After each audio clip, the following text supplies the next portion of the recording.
BRS के कारगुजार सदर के टी रामा राव ने पीर को कांग्रेस हुकूमत पर सख्त तनकीद करते हुए कहा है कि खाद की सप्लाई में लापरवाही और संगीन बद इंतजामी की वजह से रियासत भर के तकरीबन 70 लाख किसान मुश्किलात का शिकार हैं। उन्होंने कहा कि किसान जो इस वक्त खेतों में मसरूफ होने चाहिए थे, खाद की दुकानों के बाहर यूरिया और DAP के लिए तवील कतारों में खड़े होने पर मजबूर हैं।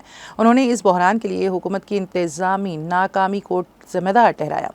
उनका कहना था ये किसानों की या अवाम की हुकूमत नहीं बल्कि एक जालिमाना हुकूमत है जो उन्हीं लोगों को दबाने पर तुली हुई है जिनसे खिदमत का वादा किया गया था।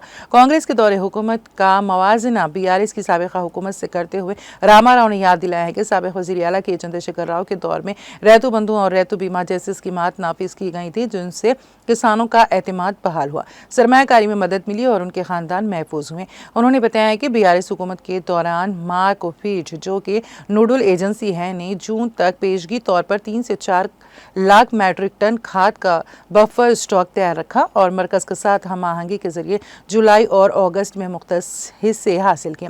उनका कहना था हमने मार्क फीड को माली मदद फराहम करके और अप्रैल व मई में जब शुमाली रियासतों में तलब नहीं होती पेशगी ज़ख़ीरा अंदोज़ी करके वक्त पर सप्लाई को यकीनी बनाया।